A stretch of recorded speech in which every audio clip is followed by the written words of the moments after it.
I don't know what happened there, Don.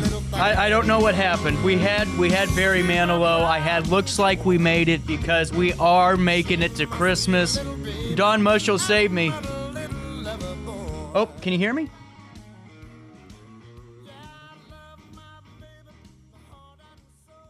Hold on, Don. Can you hear me now, Don? Right. Yeah, I can hear you. Oh, good. I was depressed there for a second. I had looks like we made it. I was ready to go because we're making it to Christmas. We're making it into shops, and my technology said, no, we're going to listen to Stevie Ray Vaughan. Yeah, I like Stevie Ray Vaughan too, though. Oh, okay. Well, you know, whenever we talked the last time, because you are the director, correct, of the Troy St. Jacob Marine and Maryville Chamber of Commerce, correct?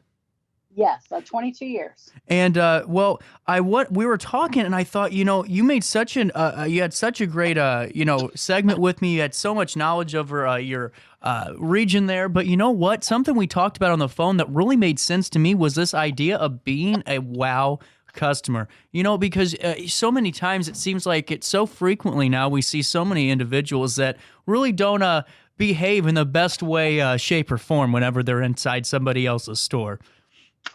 That is correct. And I think, you know, it's just gotten worse. And I hate to say that, but I think people are busy and they're not thinking and they're not being present.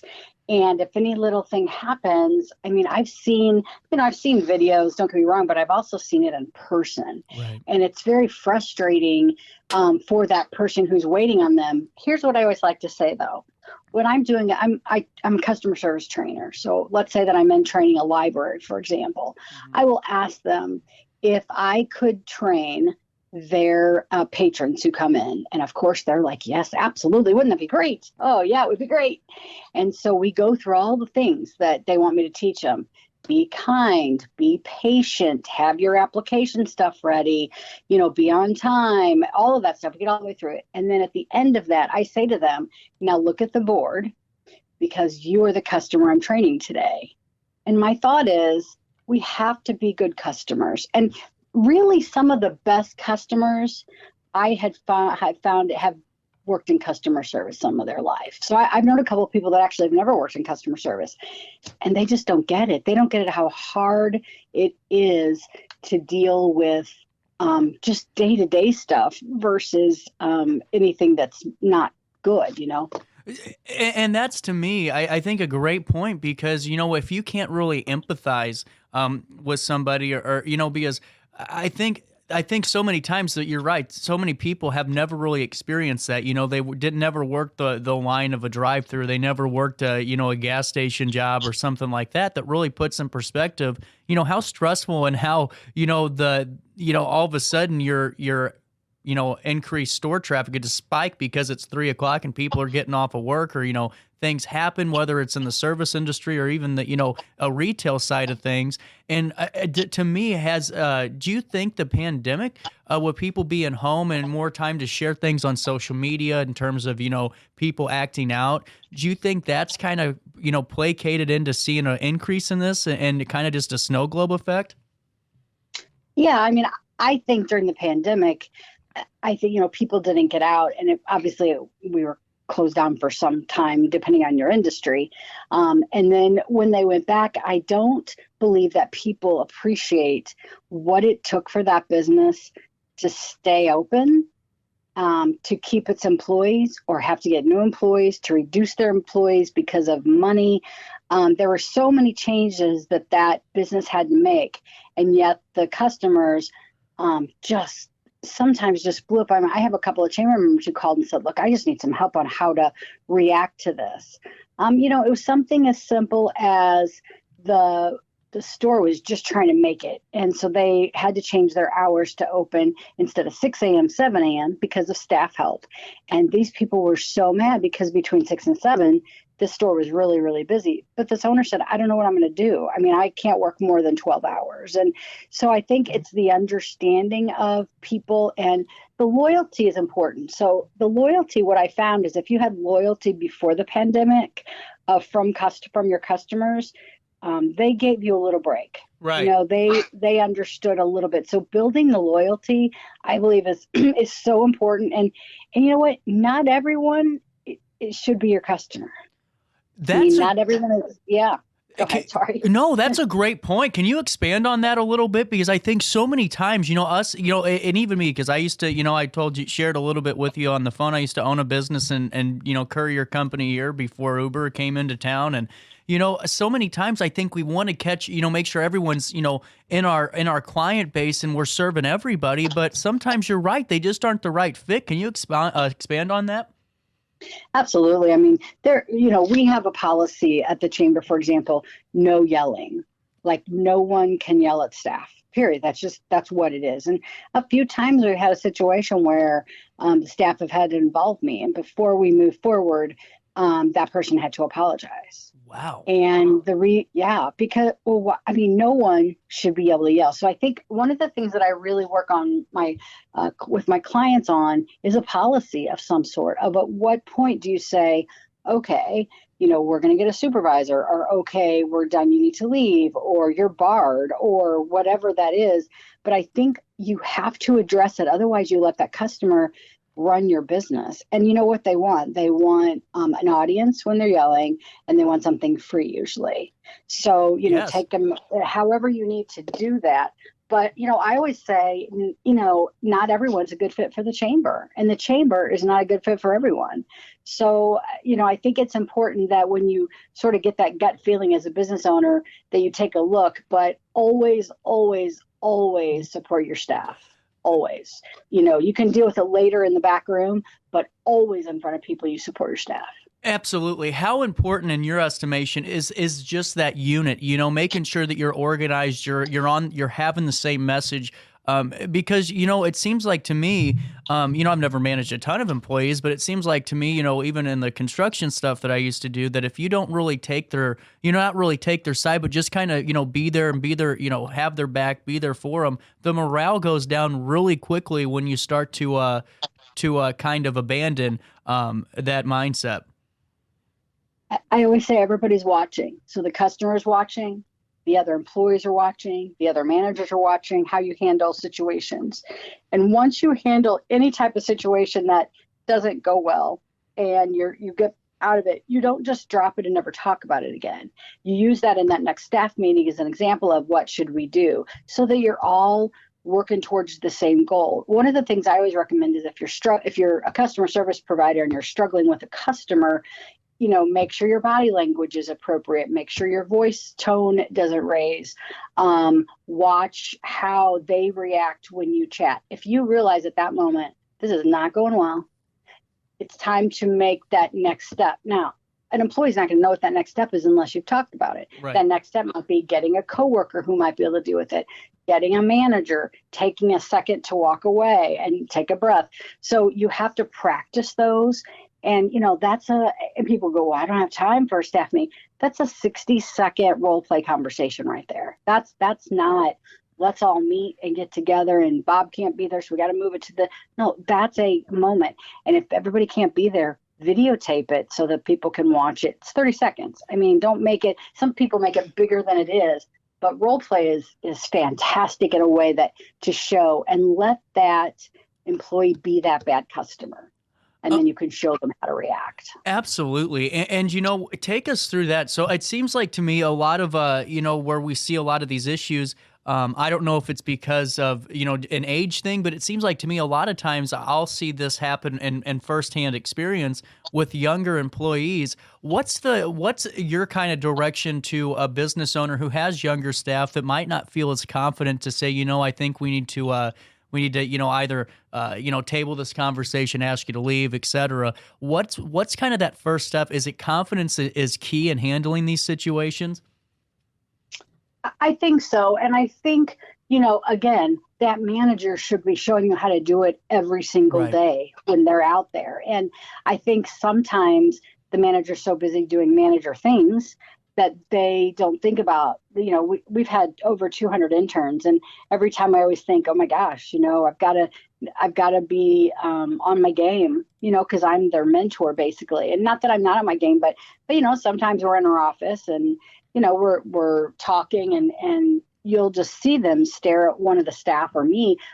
There's like a sponge. They're like trying to learn from us. And so we have to be that good example for them. And so I think, doing it, modeling it is important. I do feel so bad for not even this generation, but even just take a look at any generation. Honestly, let's say you get a job. I'm just going to say McDonald's because I love our tour at McDonald's. Let's just say you get a job at McDonald's. You come in and what kind of training do you get as far as soft skills for customer service?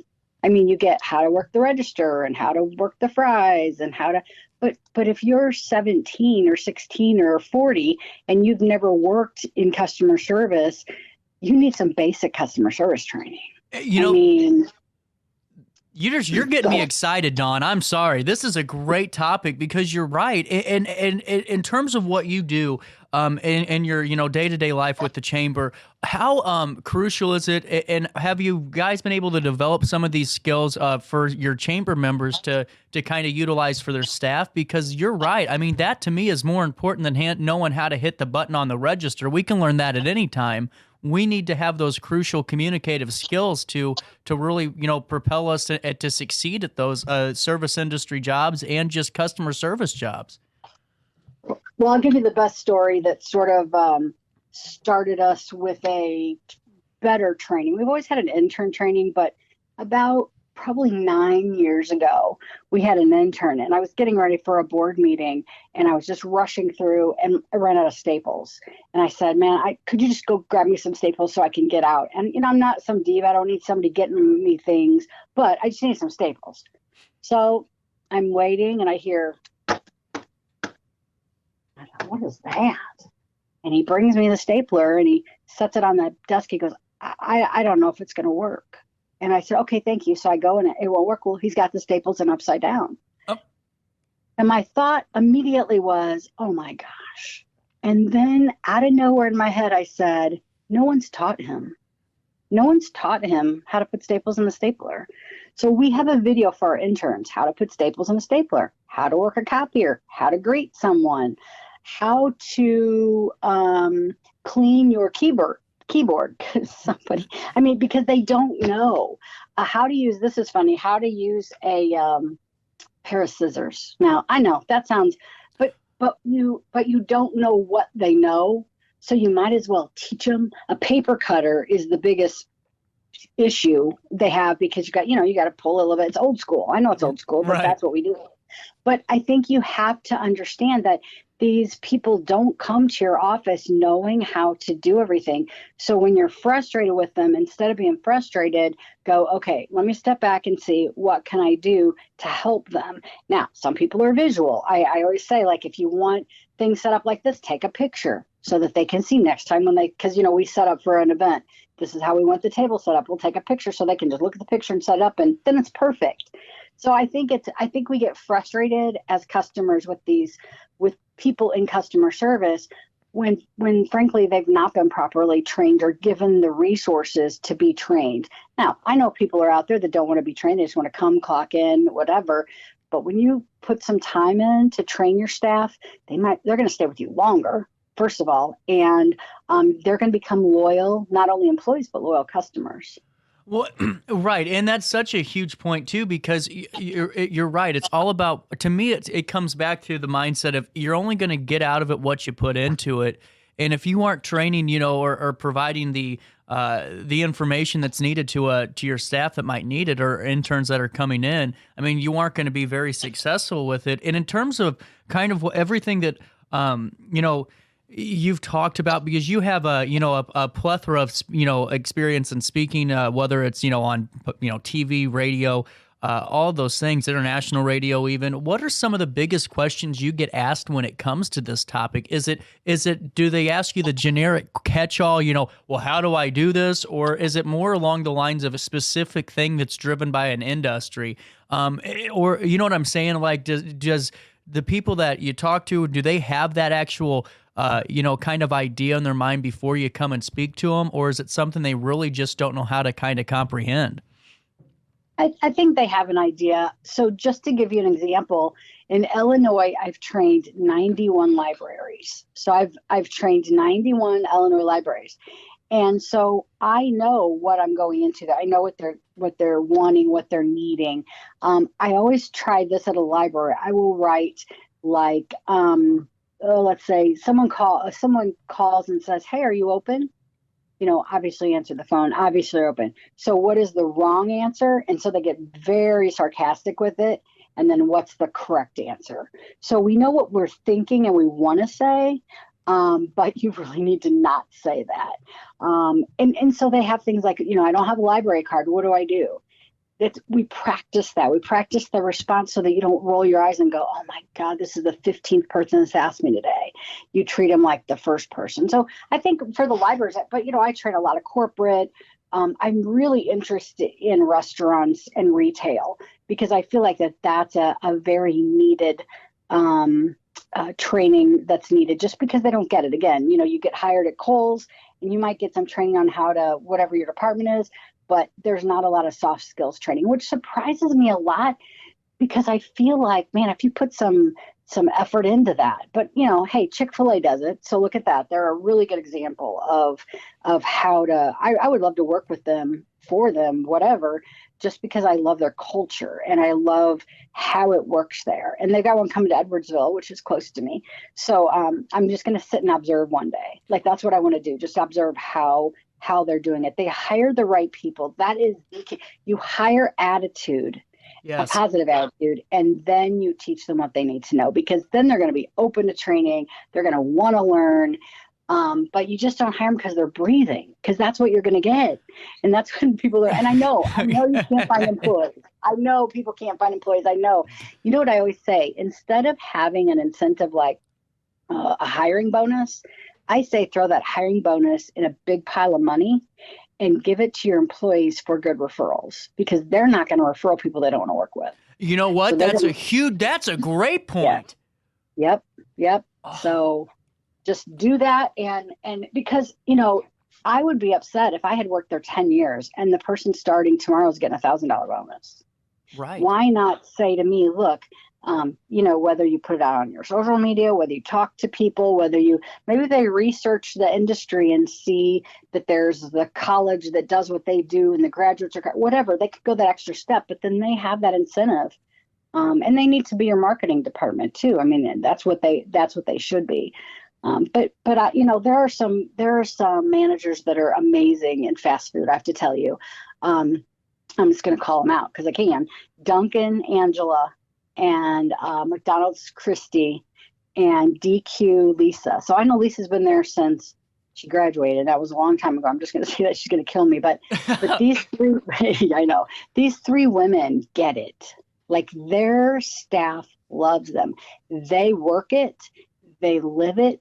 They show it every single day in what they do and how they manage.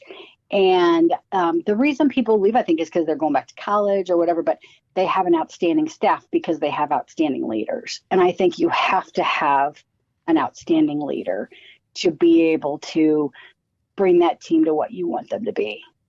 And without a doubt, Dawn, and I don't want to take up too much more of your time, and I think it's really great to highlight some of the great managers that are out there, because you know what, maybe even it takes somebody listening to this going, you know what, maybe I do need to learn a little bit more. Maybe hell, it's even a McDonald's or a Dairy Queen down here. Not saying that they need it, but just saying they're listening to this and go, hey, I'm going to give them a call and see what they're doing differently that maybe I could utilize to help us down here. I mean, there's so many opportunities, and I really appreciate you calling in.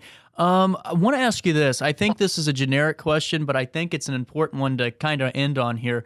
In terms of being just a consumer, being a customer, I'll throw this out to you, I think, in a situational setting here. So let's just say, worst case scenario, someone in my family, something happened. Let's just say it was a car wreck. I'm running around trying to get to them. I got to stop in and get gas. I left my debit card at home, got to pay cash, and the line's backed up, or there's only one person working.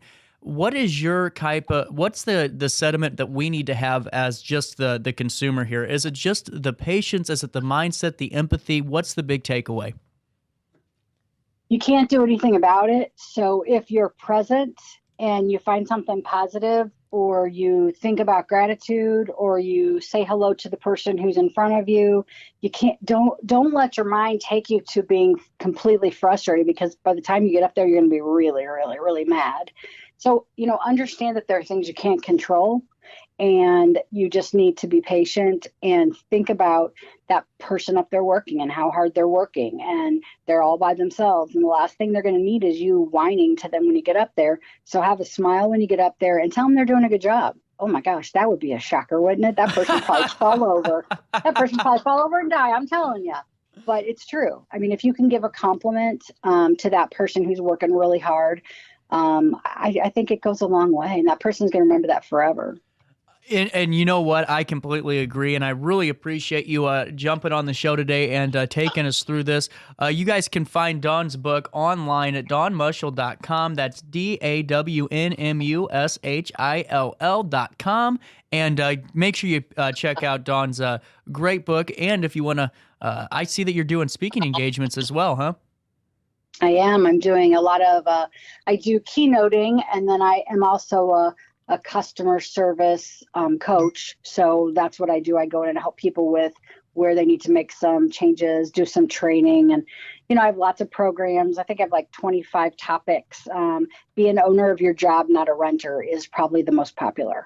Oh, now that is an interesting, that does kind of pique my interest too. Well, Dawn, you have a very Merry Christmas. I really appreciate all the your time this morning and all your great work up at the Chamber, and just providing us this great information today. DawnMushill.com/products to check out Dawn's book and all the other great things that are up there.